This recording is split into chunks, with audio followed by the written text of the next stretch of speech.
Hello everyone.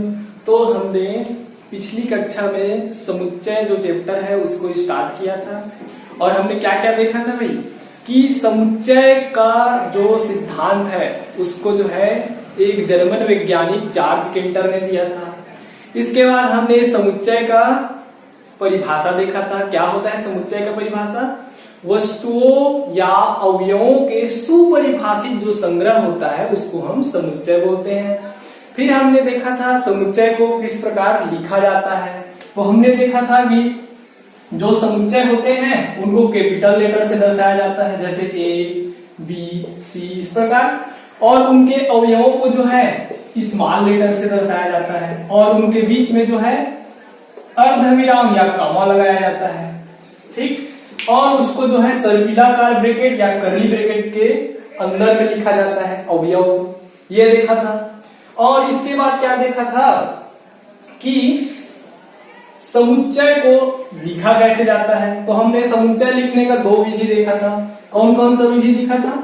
एक roster या सारणीबद्ध रूप देखा था, रोस्टर या सारणीबद्ध रूप, और दूसरा देखा था हमने निर्माण रूप। क्या देखा था? निर्माण रूप। ठीक, तो ये दो तरह से रूप देखे थे समुच्चय को लिखने का। तो इसमें किस प्रकार लिखते हैं भाई समुच्चय को?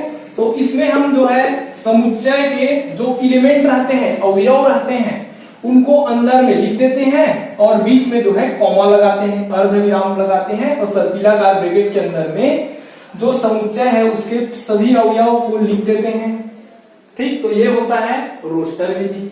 उसके बाद देखे थे निर्माण विधि। तो निर्माण विधि में कैसे लिखते हैं भाई? निर्माण विधि में कैसे लिखते हैं? तो निर्माण विधि में हमने देखा था कि ये जो है सुपरिभाषित संग्रह होता है। तो सुपरिभाषित करने के लिए एक नियम रहता है भाई, क्या बोलते हैं उसको? विशिष्ट नियम रहता है। तो उस विशिष्ट नियम को लिखा जाता है किसमें? निर्माण विधि में। तो इस प्रकार हमने दो तरीका देखा था समुच्चय को लिखने के लिए। फिर हम क्या देखे थे? इसके अंतर्गत कई एग्जाम्पल देखे थे और हमने आपको बताया था ये एक चिन्ह होता है, इसका मतलब क्या होता है भाई? बिलोंग्स टू या उपस्थित है या स्थित है या अवयव है। ठीक, और इसका मतलब क्या दिखाए थे कि नॉट बिलोंग्स टू, मतलब उपस्थित नहीं है। ठीक, तो ये सब हमने पिछली कक्षा में देखा था। आज चलिए और कुछ एग्जाम्पल देखते हैं। उससे पहले मैं एक चीज बताना चाहूंगा, जैसे सेट के अवयव होते हैं, कोई भी अवयव होता है उसको केवल एक ही बार लिखा जाता है। मतलब देखिए कोई मतलब बहुत सारे अवयव हैं, अवयव का संग्रह है, मान लो 1 1 2 3 4 इस प्रकार से है, इतने अवयव हैं, इनसे मिलकर एक सेट बनाइए ऐसे बोल दिए मान लो। तो एक सेट बनेगा तो सेट में जो है एक को दो बार नहीं लिख सकते, एक ही बार लिखा है 1 2 3 4। मतलब जो अवयव रहते हैं सेट के अंदर में उसको केवल एक बार लिखा जाता है, बार बार नहीं लिखा जाता। जैसे मान लो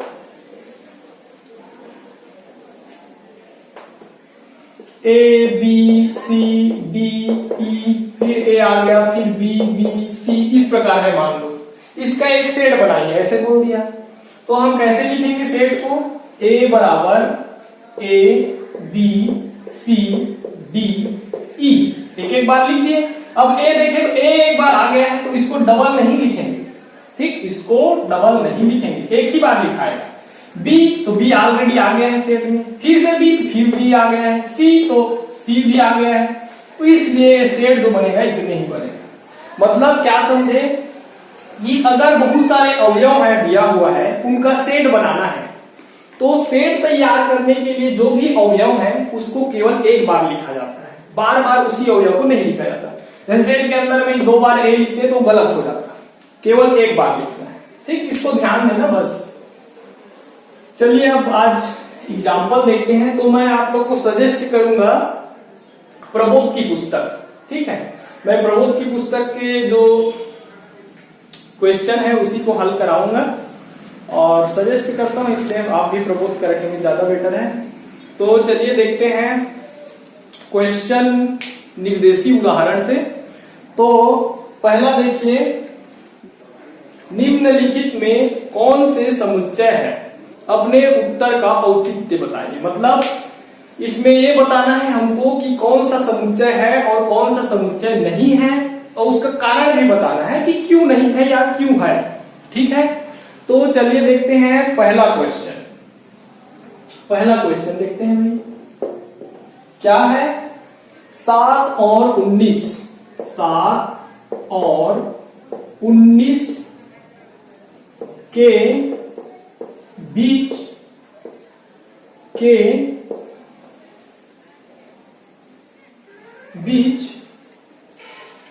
स्थित सभी अभाज्य संख्याएं। ठीक, तो इसके लिए पहले तो एक समुच्चय बनाएंगे भाई। ठीक, और वो समुच्चय सेट है तो विशेष नियम में जो है पालन करना चाहिए।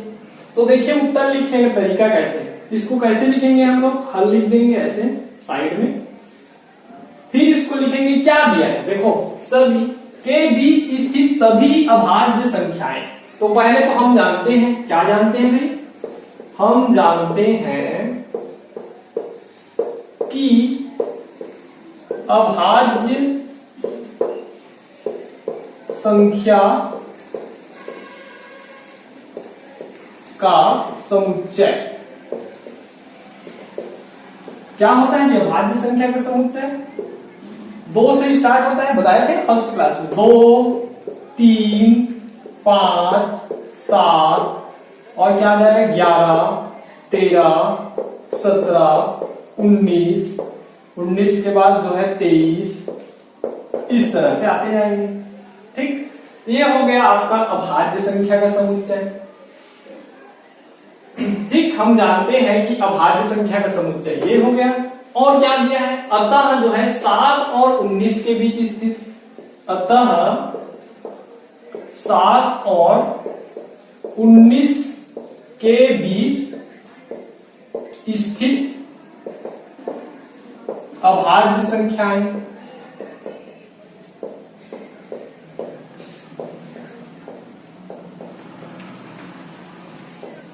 ठीक, तो देखो कैसे होगा। हम जानते हैं कि अभाज्य संख्या का समुच्चय ये होता है, जानते हैं 2 से स्टार्ट होता है। 2, 3, 5, 7, 11, 13, 17, 19, 23 और आगे आते जाएगा। अतः 7 और 19 के बीच स्थित अभाज्य संख्याएं। तो देखो 7 यहां पे है ये और 19 यहां पे है। तो इनके बीच में कौन है? ये 11, 13 और 17। इसलिए क्या हो जाएगा? 11, 13, 17। देखो ना, दिया है कि 7 और 19 के बीच स्थित अभाज्य संख्याएं, वही पूछा है। तो कौन कौन से हो जाएगा भाई? 11, 13 और 17। अगर ऐसे रहता प्रश्न, देख लो एक बार, देख लो 7 और 19 तक स्थित सभी अभाज्य संख्याएं, ऐसा रहता, तक रहता। 7 से 19 तक के अभाज्य संख्या ऐसे रहता, तो 7 और 19 भी शामिल हो जाता है इसमें। तो क्या लिखते? 7, 11, 13, 17, 19, 5 ठो आ जाता उसमें, 11 अवयव। लेकिन प्रश्न क्या पूछा है? बोल रहा है कि 7 और 19 के बीच स्थित, इसलिए 7 और 19 नहीं रहेगा, उसके बीच तो 11, 13 और 17 आ जाएगा। ठीक, समझ आया क्यों लिखे हैं? तो ये हो गया। चूंकि यह सुपरिभाषित है, क्योंकि यह सुपरिभाषित है। कैसे भाई? अभाज्य संख्या का समुच्चय है, उसमें जो है 7 और 19 के बीच स्थित बोला है, तो निकाल पा रहे हैं, तो इसलिए परिभाषा परिभाषित है, विशेष नियम से बंधा हुआ है। तो इसलिए क्या हो जाएगा? ए बराबर मान लो, कोई कुछ भी मान सकते हैं। सेट को किस प्रकार लेते हैं जी? पहले क्लास में बताए थे, कैपिटल लेटर में लेते हैं। तो ए बराबर क्या हो जाएगा? इसको कर्ली ब्रैकेट में लिख लो और 11, 13 और 17, 3 ठो अवयव अंदर आ जाएंगे। एक क्या हो जाएगा? एक समुच्चय है, समुच्चय है। समझ आया? देखो एक बार और समझा रहा हूं। क्वेश्चन दिया है 17 और 19 के बीच स्थित सभी अभाज्य संख्याएं। तो ये लिखने का तरीका है, ऐसे लिखना है। और ये क्या है, लास्ट आंसर है ना, यहां पे साइड में उत्तर लिख लो या अंग्रेजी में क्या आंसर लिख लो, ऐसे इस प्रकार से उत्तर दिया जाता है। ठीक, तो देखो 7 और 19 के बीच स्थित सभी अभाज्य संख्याएं। तो हम जानते हैं अभाज्य संख्या का समुच्चय कैसे रहता है भाई, 2, 3, 5, 7, 11, 13, 17 इस प्रकार से रहता है। 7 और 19 के बीच स्थित अभाज्य संख्याएं बोला है, बीच बोला है, तो इन दोनों छूट जाएंगे। तो इसके बीच में कौन कौन आ रहे हैं, 11, 13, 17। और यह विशेष नियम से बंधा हुआ है और नियम से हम जो है उसको निकाल भी पा रहे हैं, इसलिए ये क्या हो जाएगा, सुपरिभाषित है, विशेष नियम से बंधा हुआ है।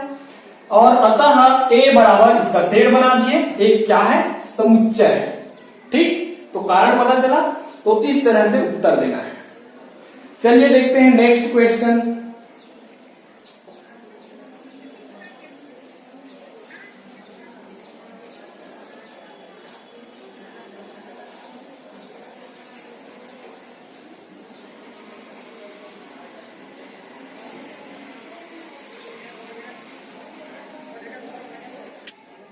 चलिए देखिए सेकंड क्वेश्चन क्या बोल रहे हैं, जे अक्षर से प्रारंभ होने वाले वर्ष के सभी महीनों का संग्रह। ठीक है, तो देखिए इसको कैसे लिखोगे। प्रश्न आप लोग बुक से देखिए, मैं उत्तर लिखा रहा हूं। ठीक, पहले तो हल लिखोगे, क्या हम जानते हैं कि 12 महीने होते हैं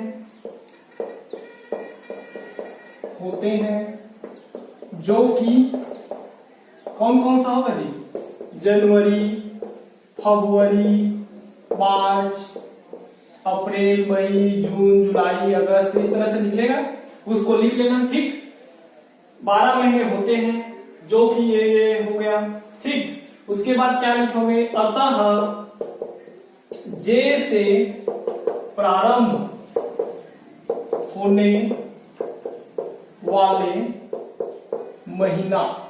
ठीक, जे से प्रारंभ होने वाले महीना क्या हो जाएंगे भाई, जनवरी आता है, फरवरी, मार्च, अप्रैल, मई, जून आ जाएगा, और जुलाई आ जाएगा, अगस्त, सितंबर, अक्टूबर, नवंबर, दिसंबर, ये सब तो नहीं आएगा, केवल कितना आ जाएंगे, 3।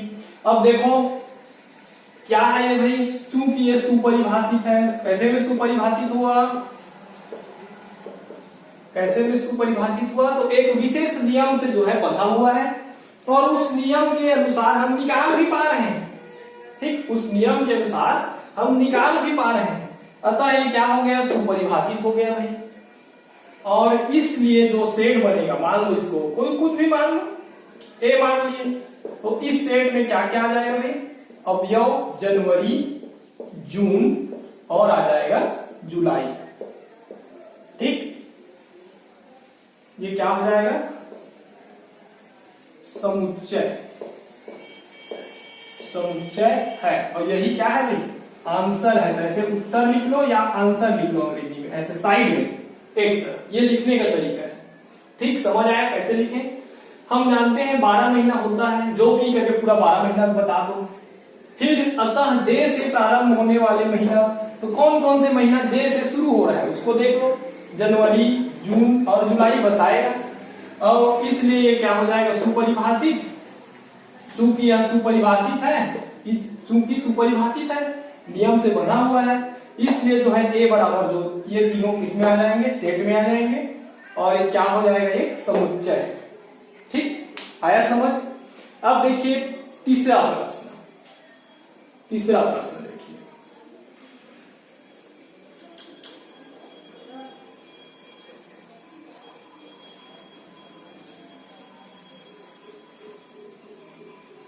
तो तीसरा प्रश्न बोलता है कि भारत के 10 सबसे प्रतिभाशाली लेखकों का संग्रह। तो बदलाव तो किस आधार पे मानेंगे कि प्रभावशाली लेखक है, उसके रचना के आधार पे, कि उनके शैली के आधार पे, कि उनके ज्ञान के आधार पे, या ज्ञान को नापा भी नहीं जा सकता, तो कुछ आधार बन रहा है क्या, निकाल सकते हैं क्या कि 10 सबसे प्रतिभाशाली लेखक कौन होंगे? नहीं निकाल सकते। तो इसलिए क्या हो जाएगा, सुपरिभाषित नहीं है, परिभाषित ही नहीं कर सकते भाई, किस आधार पे करेंगे? तो इसलिए ये क्या हो जाएगा, ये संग्रह जो बनेगा वो समुच्चय नहीं होगा। ठीक, तो क्या लिखेंगे आंसर, चूंकि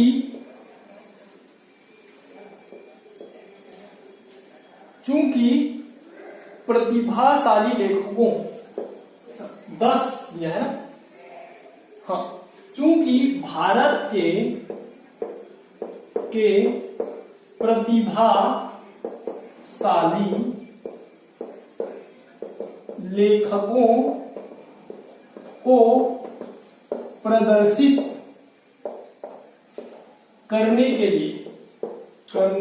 लिए कोई आधार, क्या भाई, आधार, कुछ आधार दिया रहता तो सोचते कि निकाल पाएंगे कि नहीं, आधार स्पष्ट नहीं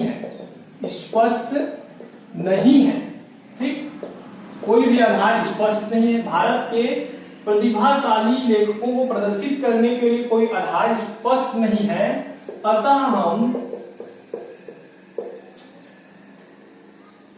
सर्वश्रेष्ठ दिए है नहीं, सबसे अतः हम 10 सबसे प्रभावशाली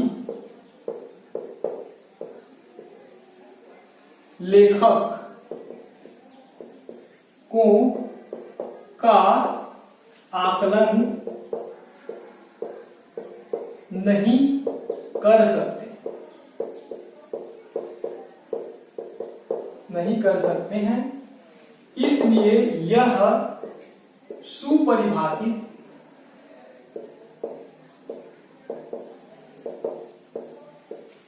नहीं है। और ये क्या हो जाएगा, सुपरिभाषित नहीं है, तो इसलिए यह संग्रह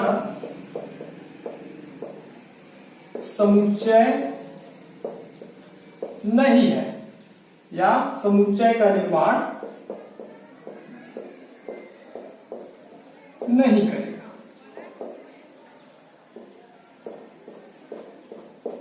ठीक, यही आंसर है भाई। यहां पे आंसर लिख लो या उत्तर करके साइड में लिख लो। ठीक, समझ आया कैसे होगा? भारत के प्रभावशाली या प्रतिभाशाली लेखकों को प्रदर्शित करने के लिए कोई आधार स्पष्ट नहीं है, किस प्रकार से मानेंगे?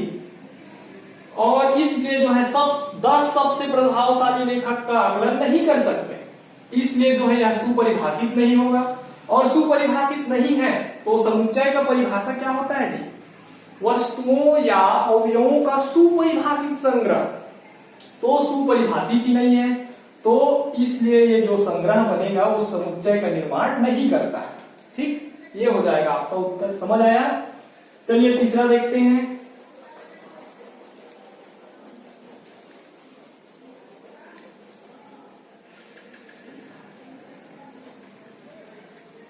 अच्छा, चौथा है लेखक प्रेमचंद द्वारा लिखित उपन्यासों का संग्रह। ठीक, तो देखो लेखक प्रेमचंद जो है उपन्यास लिखा है, तो कितना उपन्यास लिखा है वो तो ग्रंथ अकादमी में जो है लिखा हुआ है, इतना उपन्यास उनके द्वारा लिखा है। ठीक, उसको हम निकाल भी सकते हैं भाई, तो लिख लेना ऐसे आंसर, चूंकि हम प्रेमचंद या लेखक प्रेमचंद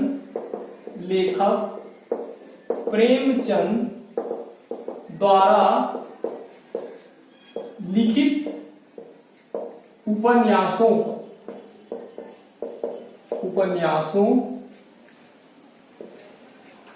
का संग्रह निकाल सकते हैं।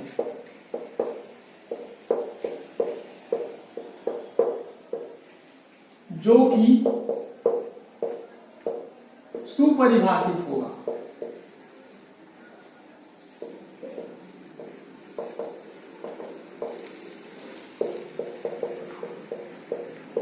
होगा, अतः संग्रह क्या हो जाएगा, ये समुच्चय,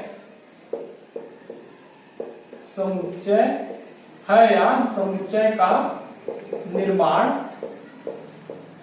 करता है। समझ आया? देखो बहुत सारे उपन्यास होते हैं, उनमें जो है क्या ले लेंगे, बहुत सारे उपन्यास का एक सेट बन जाएगा, सभी उपन्यास का सेट। उसके बाद क्या करेंगे, हम लेखक प्रेमचंद द्वारा लिखित उपन्यासों का संग्रह लेंगे। तो वो जो है उतने उपन्यास में जो प्रेमचंद जी के द्वारा लिखा हुआ उपन्यास है उस अलग हो जाएगा, उसका एक संग्रह तैयार हो जाएगा और वो विशेष नियम से बंधा हुआ है। कैसे नियम कि लेखक प्रेमचंद द्वारा लिखा हुआ ऐसा बोला गया है, तो उसको हम निकाल सकते हैं, इसलिए वो सुपरिभाषित हो जाएगा। और सुपरिभाषित हो जाएगा मतलब वो क्या है, समुच्चय का निर्माण करता है। समझ आया? ठीक। अब देखते हैं इस अध्याय में आने वाले प्रश्नों का संग्रह। 5वां नंबर देखिए क्या बोल रहा है क्वेश्चन, इस अध्याय में आने वाले इस अध्याय में आने वाले प्रश्नों का संग्रह। तो देखो चूंकि इस अध्याय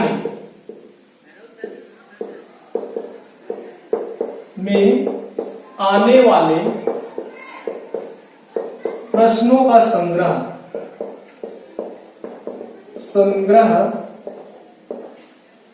स्पष्ट है, अतः इसलिए लिख लो, इसलिए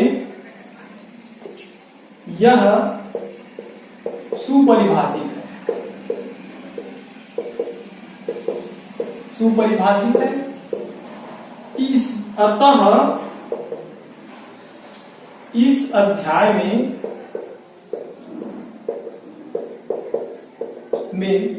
आने वाले प्रश्नों का संग्रह समुच्चय या सेट, इसी को सेट बोलते हैं, का निर्माण करता है। कैसे? देखो बहुत सारे अध्याय हैं तो बहुत सारे प्रश्न हैं, ठीक, तो उन प्रश्न को गिन सकते हो, इतने को प्रश्न दिया है। अब उसमें से कैसे भी इस अध्याय में आने वाले प्रश्नों का संग्रह, तो इस अध्याय में उसमें से कितने प्रश्न हैं उसको निकाल सकते हैं उससे, इसलिए क्या हो जाएगा, सुपरिभाषित हो गया। और सुपरिभाषित हो गया तो इसलिए इस अध्याय में आने वाले प्रश्नों का संग्रह क्या हो जाएगा, समुच्चय हो जाएगा। ठीक है। और अगर इसी को दिया रहता कि इस अध्याय में आने वाले प्रश्नों के कठिन प्रश्नों का संग्रह या सरल प्रश्नों का संग्रह, ठीक है, तो उस आधार पे हम जो है नहीं निकाल पाते, क्योंकि देखो प्रश्न तो जो पढ़ने वाले हैं उनको सभी सरल लगेगा, जो नहीं पढ़ने वाले हैं उनको कठिन लग सकता है। तो इस तरह से हम आकलन नहीं लगा सकते कि कौन सा प्रश्न कठिन है या कौन सा प्रश्न सरल है, किस आधार पर बनाएंगे, ठीक, तो वो स्पष्ट नहीं होगा, इसलिए वो क्या हो जाएगा, वो समुच्चय का निर्माण नहीं करेगा, क्योंकि वो परिभाषित नहीं हो पाएगा। ठीक, तो समझ आया।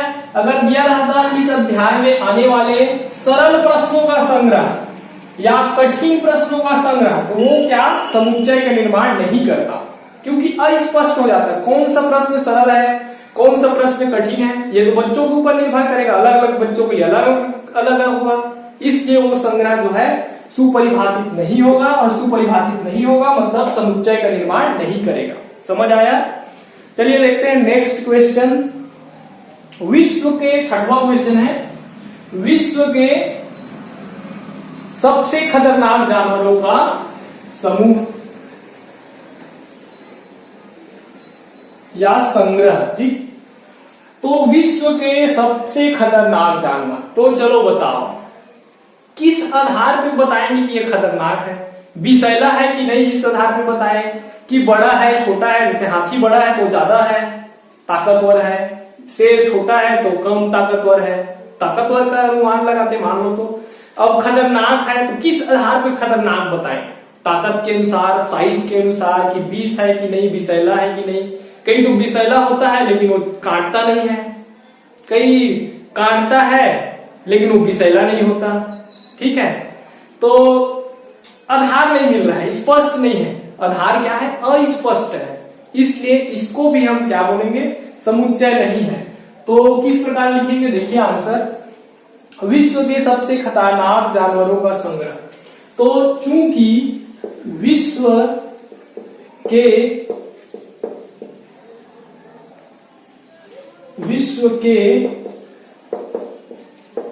खतरनाक जानवरों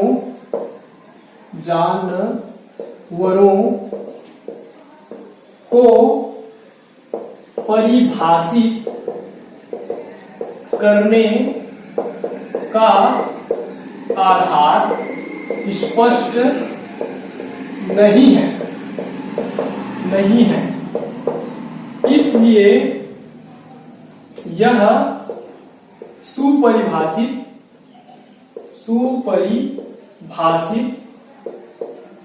नहीं है, और सुपरिभाषित नहीं है इसलिए क्या हो जाएगा, समुच्चय का निर्माण नहीं करता है। ठीक, यही क्या है, आंसर है, ऐसे साइड में लिख लो उत्तर। ठीक, समझ आया। अब देखते हैं नेक्स्ट, सभी पूर्णांक संख्याओं का संग्रह जो प्राकृत संख्याएं नहीं है। चलिए, नहीं है वाला आ गया। कौन सा नंबर का क्वेश्चन है, 7वां। चलिए देखते हैं क्या बोला है, सभी पूर्णांक संख्याओं का संग्रह जो प्राकृत संख्याएं नहीं है। तो लिख लो पहले, हम जानते हैं कि पूर्णांक संख्याओं का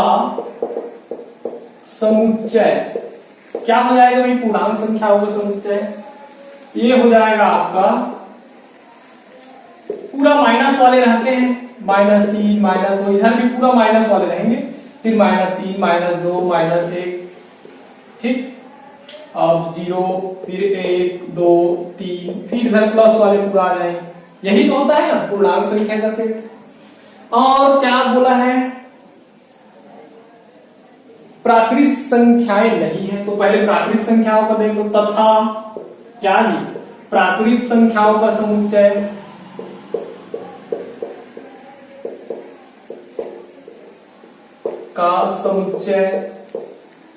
तो क्या हो जाएगा भाई, ये हो जाएगा आपका, कहां से होता है, प्राकृत संख्या, गिनती की संख्या को बोलते हैं, 1 से स्टार्ट होता है। क्या हो जाएगा भाई, 1 2 3 4, ये सब जितने भी आएंगे इधर, ये सब क्या हो जाएगा, प्राकृत संख्याओं का समुच्चय हो जाएगा। तो ऐसे बोला है कि क्या बोला है प्रश्न, सभी पूर्णांक संख्याओं का संग्रह जो प्राकृत संख्याएं नहीं है। तो ये इतना नहीं होना चाहिए, तो इसमें जो है इसको गायब कर दो, पूर्णांक संख्या होना चाहिए जिसमें प्राकृत संख्या ना हो, ऐसा बोला है। तो अतः ऐसे पूर्णांक संख्याएं जो कि प्राकृत संख्या ना, तो कौन कौन सा आ जाएगा भाई इसमें, इतना ये इधर गायब हो जाएगा, क्यों, क्योंकि ये प्राकृत संख्या में आते हैं। तो प्राकृत संख्या ना हो तो कौन कौन से हो जाएंगे भाई, ये हो जाएंगे डॉट डॉट डॉट, इधर सब आ जाएंगे, और ऋण 3 ऋण 2 ऋण 1 और 0 आ जाएगा, और 0 से आगे वाला नहीं आएगा। ठीक, तो ये हो गया। तो ये देखो एक नियम से बंधा हुआ है, ठीक, जो कि परिभाषित है, सुपरिभाषित है, सु लिख लेना, सुपरिभाषित है। ठीक, अतः क्या हो जाएगा, समुच्चय का निर्माण करता है, या समुच्चय है भी लिख सकते हो। अतः समुच्चय का निर्माण करता है। समझ आया? और यही क्या है आंसर। तो इसमें क्या किए हैं, पहले जो है पूर्णांक संख्या क्या क्या होता है उसको स्पष्ट कर दिए, प्राकृत संख्या क्या क्या होता है उसको स्पष्ट कर दीजिए। अब प्राकृत संख्या ना हो तो उसको गायब कर दीजिए उतना तो जो बचा है उसी सेट के बारे में पूछा है उसको लिख दिए। और ये जो है एक नियम से बंधा हुआ है इसलिए ये सुपरिभाषित हो जाएगा, और सुपरिभाषित हो जाएगा कि ये क्या है समुच्चय। ठीक, अब चलिए नेक्स्ट क्वेश्चन देखिए।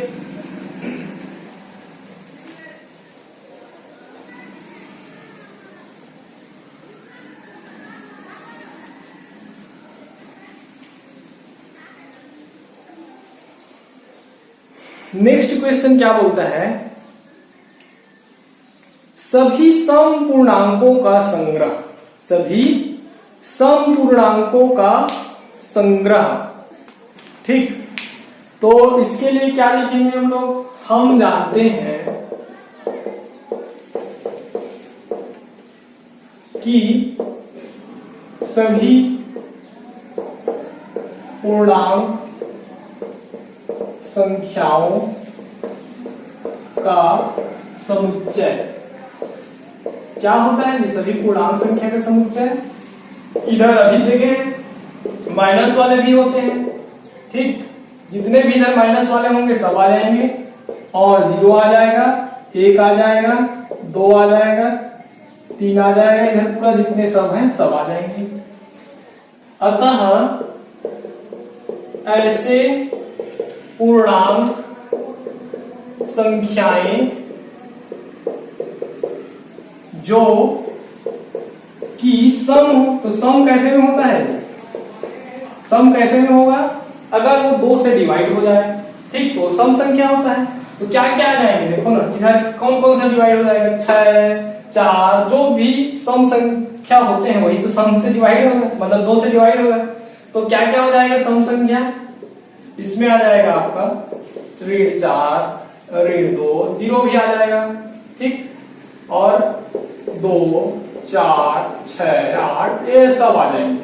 ठीक, और जो कि क्या है सुपरिभाषित है। ठीक, गणितीय नियम से बना हुआ है ना। अतः दिया गया संग्रह क्या हो जाएगा, समुच्चय, समुच्चय है या समुच्चय का निर्माण करता है। यही क्या है उत्तर, आंसर। ठीक, अब इसके बाद देखिए नेक्स्ट देखिए,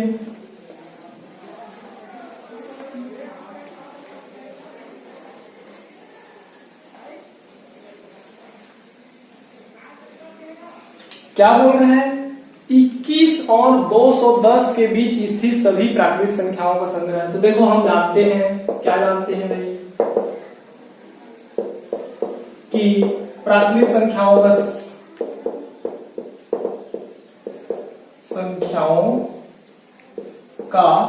समुच्चय।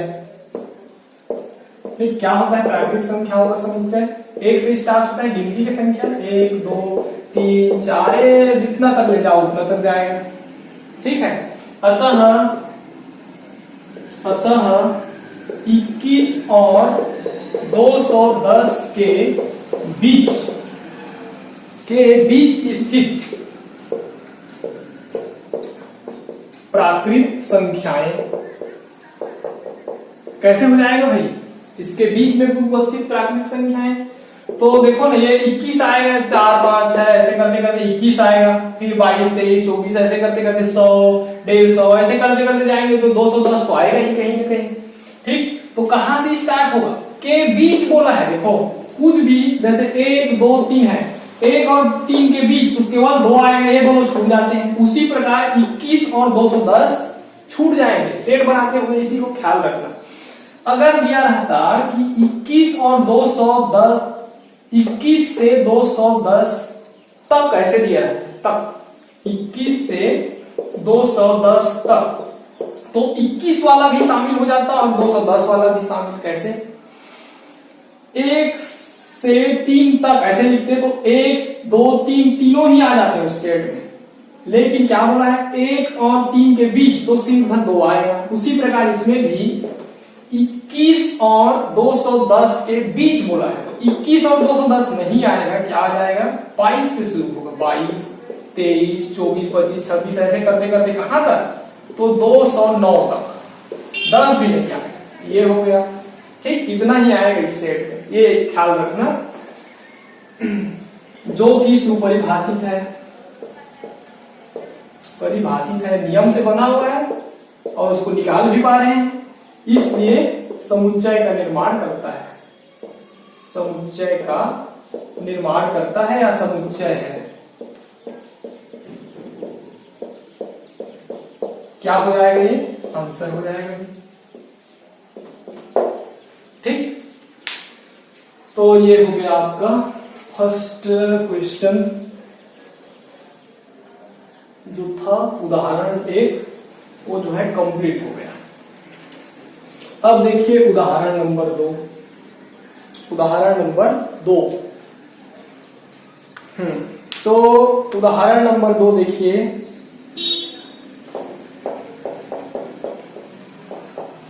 क्या दिया है, a बराबर 0,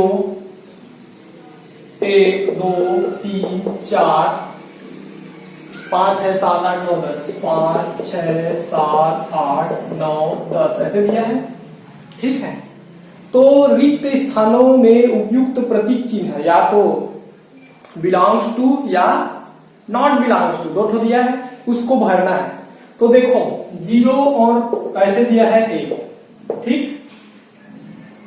0 और ऐसे दिया है 1 पहला, ठीक, इसको हल लिखना, उदाहरण 2 का हल है, दिया है इसको लिख लो। अब 0 और ऐसे दिया है, तो देखो 0 इसमें है a के अंदर में, इसलिए क्या है, अस्तित्व है या उपस्थित है 0 का a के अंदर में, ठीक, तो ऐसे लिख लो। दूसरा क्या हो जाएगा भाई, दूसरा जो है 4 और a दिया है, 4 और a, तो 4 है तो बिलोंग्स टू या उपस्थित है, इसका चिन्ह है। और देखो तो रीड 4, तो रीड 4 दिख रहा है क्या इसमें, नहीं दिख रहा है, तो रीड 4 डज नॉट बिलोंग्स या नॉट बिलोंग्स टू ए, उपस्थित नहीं है a के अंदर में रीड 4, इसलिए ये वाला चिन्ह लगा दो। और क्या दिया है, चौथा वाला क्वेश्चन क्या दिया है, ये 12 और a, तो 12 है क्या, नहीं है, तो ये भी डज नॉट बिलोंग्स हो जाएगा। और देखो पांचवा क्या दिया है, पांचवा दिया है 9, तो 9 तो दिख रहा है तो बिलोंग्स कर रहा है, ठीक, समझ आ रहा है कैसे बना रहे हैं। रीड 2, तो रीड 2 क्या है जी, रीड 2 अंदर में दिख रहा है क्या, नहीं दिख रहा है, तो डज नॉट बिलोंग्स टू ए, ठीक, ए के अंदर में उपस्थित नहीं है। उसके बाद क्या दिख रहा है जी, 10 बिलोंग कर रहा है कि नहीं, तो है, तो 10 इज बिलोंग्स टू ए, ठीक, समझ आया, तो ये हो जाएगा इसका आंसर, ठीक है। अब लिख लेना, उसके बाद देखते हैं नेक्स्ट क्वेश्चन 3rd।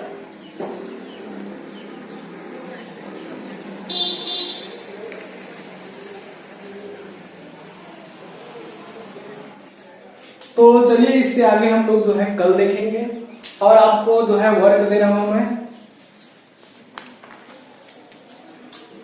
प्रश्नावली 1.1 का प्रश्न 1, निम्नलिखित में कौन से समुच्चय है, अपने उत्तर को प्रमाणित कीजिए, दिया हुआ है, इसको आप बनाने की कोशिश कीजिए। 10 क्वेश्चन है, कल बताएंगे, इसका आंसर बताएंगे, आप बनाने की कोशिश कीजिए, अगर बनता है तो आप जो है उसको पिक्चर क्लिक कीजिए और ग्रुप में भेजिए, ठीक, किस प्रकार आंसर दिए हैं मैं देख लूंगा, चेक कर लूंगा, अगर गलती रहे कल हम जब बताएंगे तो आपको पता ही चल जाएगा।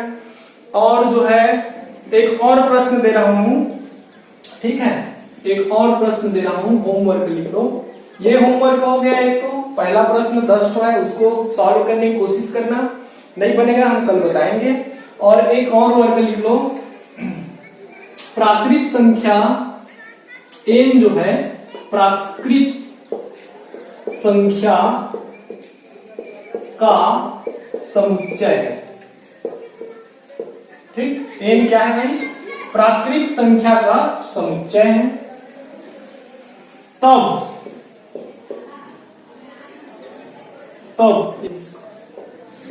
ठीक, ये प्रश्न है। n प्राकृत संख्या का समुच्चय है, n तब 1 और खाली स्थान है n, 50 और खाली स्थान है n, 1001 और खाली स्थान है n। ये पहला क्वेश्चन। दूसरा, तीसरा, चौथा है 555, रीड 555। ठीक, रीड 555 है और फिल इन द ब्लैंक है। इस ब्लैंक को फिल करना है आपको n। और पांचवा है 22/3, खाली स्थान है n। और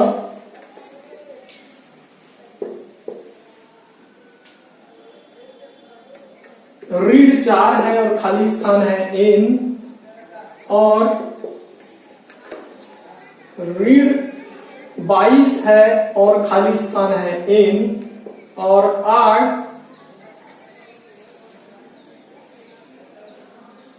1.2 है और खाली स्थान है n। और 9वां है रीड 15 और खाली स्थान है n। और 10वां है 20 और खाली स्थान है n। इसमें क्या करना है आपको? बिलोंग्स टू या नॉट बिलोंग्स टू, ये चिन्ह भरना है इसमें। ठीक है, और नीचे में कारण बताना है क्यों। ठीक, ये भरना है और कारण बताना है। ठीक है, तो ये आपका होमवर्क है, देख लीजिए, अच्छे से लिख लेना और इसको जो है बना के आप भेजिए, हम देख लेंगे आंसर और कल बताएंगे इसका आंसर। ठीक है, तो आज के लिए इतना ही। अच्छे से पढ़िए, 11th जो है हार्ड रहता है, जितना प्रैक्टिस करोगे आप मैथ्स में उतना अच्छे होते जाओगे। ठीक है, तो प्रयास करते रहिए, आगे बढ़ते रहिए। चलिए ठीक है, मिलते हैं कल नेक्स्ट वीडियो में। Thank you.